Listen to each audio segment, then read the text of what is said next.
Bonjour mes frères et sœurs. En ce 4e dimanche de Pâques,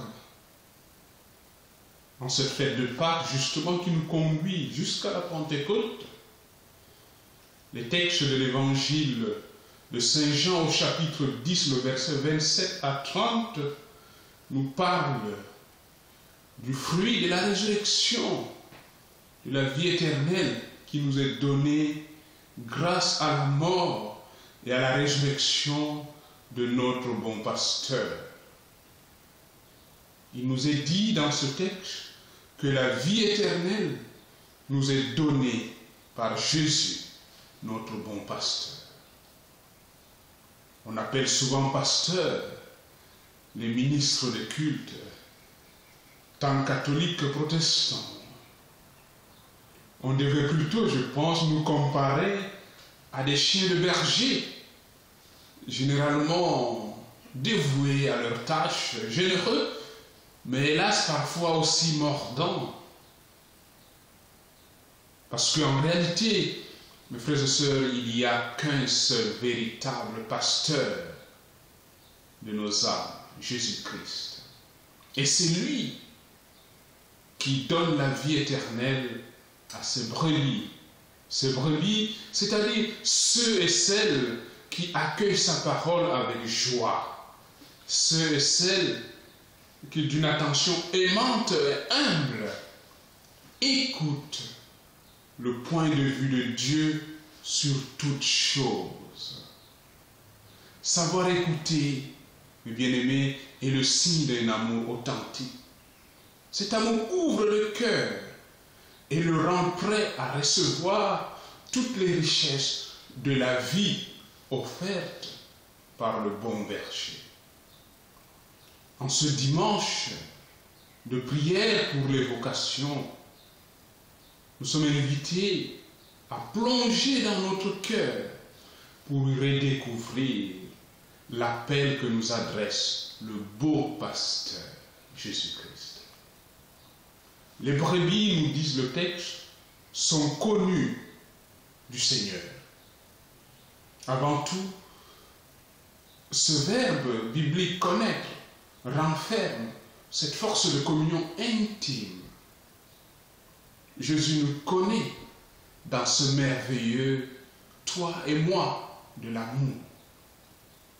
Il est celui dont le bâton de berger n'est pas là pour contraindre, mais pour rassurer et affermir nos pas tout au long de notre chemin terrestre. Les brebis, enfin, nous disent l'Évangile, suivent le Seigneur. Il ne s'agit pas seulement d'entendre la parole, il faut encore le laisser, la laisser transformer notre vie. Il s'agit de suivre Jésus, de mettre nos pas dans ses pas, de partager nos deux destins, de nous attacher de toute notre vie, mes frères et sœurs, à celui qui nous aime et que nous aimons. La vie éternelle est un don extraordinaire. Nous sommes sans doute habitués depuis l'enfance à entendre cette expression, la vie éternelle. Et nous risquons de ne plus nous en étonner. La vie éternelle, c'est tout simplement être dans la main de Dieu. Une main paternelle et tendre qui essuie toute larme de nos yeux, comme nous allons l'entendre dans l'Évangile, dans la deuxième lecture plutôt, de l'Apocalypse de Saint Jean. Une main protectrice. Jamais nous ne périrons. Nous ne souffrirons plus de la faim, de la soif, de la douleur. Une main forte, puisque le Père est plus grand que tout. Personne ne peut nous arracher de sa main. Quelle formidable espérance! Et toi, ma sœur, mon frère, qui en but à la contradiction de ton entourage, comme Paul et Barnabé à Antioche de Pisidie, que crains-tu? Toi qui es violemment tenté, n'oublie pas, le mal ne peut t'arracher de la main du Christ. Parce que le Christ nous dit, mon Père qui me les a donnés est plus grand que tout. Quelle délicatesse! Le Père nous a donné au Fils. Nous sommes un cadeau que le Père a remis entre les mains du Christ. La vie éternelle, mes frères et sœurs, c'est être introduit par lui dans l'intimité du Père. Personne ne peut nous arracher à cet amour, car cet amour surgit de la source vive, de la communion parfaite du Père et du Fils. Le Père et moi, nous sommes un.